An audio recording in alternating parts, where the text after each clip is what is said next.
जोहार गे सनम गाते को तिहिन इंग्लिश टू सानताली ट्रांसलेट अबुआ गोगो आड़ांग पारसी ते ñel tabun pe Santali Parsi ते सानताली लैंग्वेज ते ñel tabun पे I am a good boy इन मित नापाय गिदरा ñel tabun पे tina नापाय सानताली ते रोड रोड बुन ñam दा अड़ी रस्क रिया कथा कना तो गाते को my name is Raja ñel tabun पे नोआ हो अड़ी नापाय गी नहा बुन ñel दाड़िया कना इᱧᱟᱜ ᱧᱩᱛᱩᱢ ᱫᱚ ᱨᱟᱡᱟ ᱧᱮᱞ ᱛᱟᱵᱚᱱ ᱯᱮ ᱛᱤᱱᱟᱹᱜ ᱱᱟᱯᱟᱭ ᱚᱱᱟᱛᱤᱧ ᱢᱮᱱᱟ ᱜᱟᱛᱮ ᱠᱚ ᱡᱟᱦᱟᱸᱭ ᱠᱚ ᱡᱩᱫᱤ ᱥᱟᱱᱛᱟᱞᱤ ᱵᱟᱵᱚᱱ ᱵᱟᱰᱟᱭ ᱠᱷᱟᱱ ᱥᱟᱱᱛᱟᱞᱤ ᱛᱮ ᱚᱞᱚᱜ ᱯᱟᱲᱦᱟᱜ ᱵᱟᱵᱚᱱ ᱪᱮᱫ ᱠᱟᱜ ᱠᱷᱟᱱ ᱵᱚᱱ ᱪᱮᱫᱚᱜ ᱢᱟ ᱮᱱᱛᱮᱫ ᱟᱵᱚᱣᱟᱜ ᱥᱟᱱᱛᱟᱞᱤ ᱫᱚ ᱟᱹᱰᱤ ᱥᱚᱨᱚᱥ ᱜᱮᱭᱟ ᱟᱨ ᱟᱹᱰᱤ ᱢᱟᱨᱟᱝ ᱜᱮᱭᱟ ᱪᱮᱫᱟᱜ ᱥᱮ I am going to school ᱤᱧ ᱟᱥᱲᱟᱧ ᱪᱟᱞᱟᱜ ᱠᱟᱱᱟ ᱧᱮᱞ ᱛᱟᱵᱚᱱ ᱯᱮ ᱛᱤᱱᱟᱹᱜ ᱱᱟᱯᱟᱭ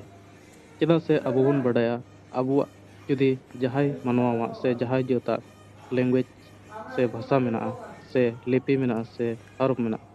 तो उनको लगे दो अड़ी मारंग कथा कना और जेहेतु अबो नवा धरती रे अबुआ हों सानताली भाषा ते ओलोग पढ़ा लगे अबो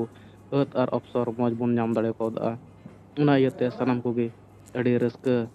बुन बुझाव मा एनते अबुआ भाषा ते ओलोग पढ़ा कते अबो